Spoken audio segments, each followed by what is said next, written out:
Mort d'Issa Chiroma Bakary, exil, silence imposé et échec politique. Ce que révèle Jeune Afrique. Salut et bienvenue sur le Continent TV.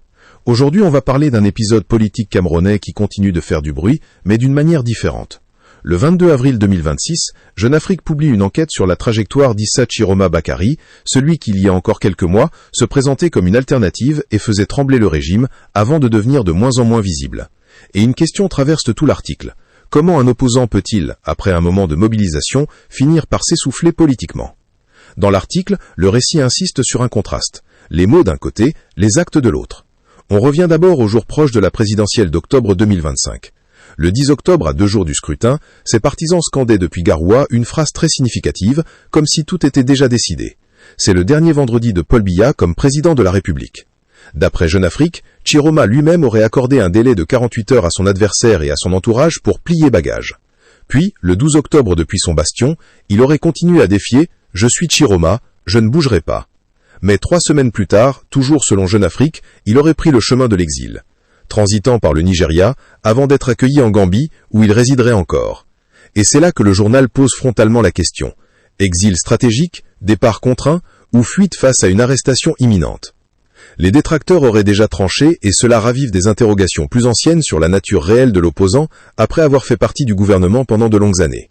Politiquement, ce basculement est décisif. Dans une trajectoire, tout ne dépend pas d'une seule décision. Souvent, l'échec arrive comme le résultat d'un enchaînement, un timing mal choisi, une stratégie inadaptée ou une réalité qui n'a pas été anticipée.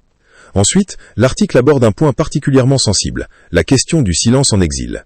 Jeune Afrique rapporte à partir de sources proches que les autorités gambiennes auraient imposé à Chiroma Bakary une certaine retenue dans ses prises de parole publiques. L'objectif serait d'éviter toute tension diplomatique avec Yaoundé.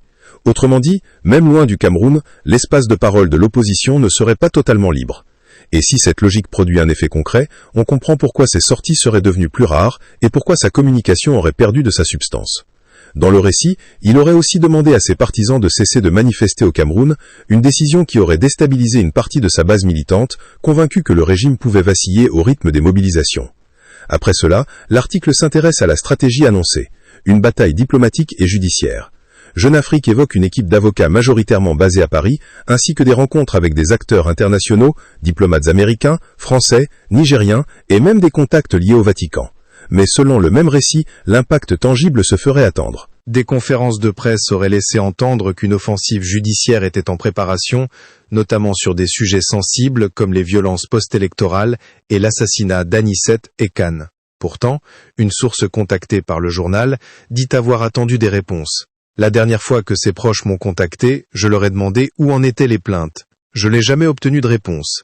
Et si on pousse l'analyse, la question que ça soulève pour toute opposition est claire. Quand on promet un levier judiciaire ou international, qu'est-ce qui doit être vérifiable? Des actes précis? Des dépôts documentés? Des délais? Des résultats concrets? Sinon, l'opposition risque de générer un espoir, puis de laisser les militants face à la frustration. Et dans la politique, la frustration peut casser l'élan. Enfin, l'article évoque une piste qui change encore la perspective. Après la présidentielle, certains proches auraient encouragé Chiroma Bakary à faire une prestation de serment symbolique en tant que président élu, suivi de l'annonce d'un gouvernement parallèle. D'après Jeune Afrique, un conseiller aurait même tenté de convaincre Chiroma à Garoua avant que la suite ne s'enchaîne dans la confusion. Et politiquement, ce genre de narration maximaliste ne marche que si elle s'accompagne d'un plan crédible de transition et de conquête du calendrier. Sinon, c'est la narration qui s'effondre. L'adversaire reprend le contrôle du tempo, l'opposition perd l'initiative et le terrain devient celui de la neutralisation, pas celui du pouvoir. Alors, qu'est-ce qu'on retient de cette affaire, telle que racontée par Jeune Afrique? D'abord, que ce n'est pas seulement un récit sur un individu, c'est un test sur un système. Pression, contre-pression, limite d'une stratégie mal phasée et surtout fragilité de la mobilisation quand le récit perd sa force. Et c'est une leçon politique pour tous ceux qui observent le Cameroun. Question pour vous. Pensez-vous que la trajectoire d'Issa Chiroma Bakary correspond à une stratégie, à une contrainte ou à une neutralisation? Écrivez votre avis en commentaire. Si vous voulez plus d'analyses engagées et critiques, abonnez-vous à Le Continent TV et activez la cloche.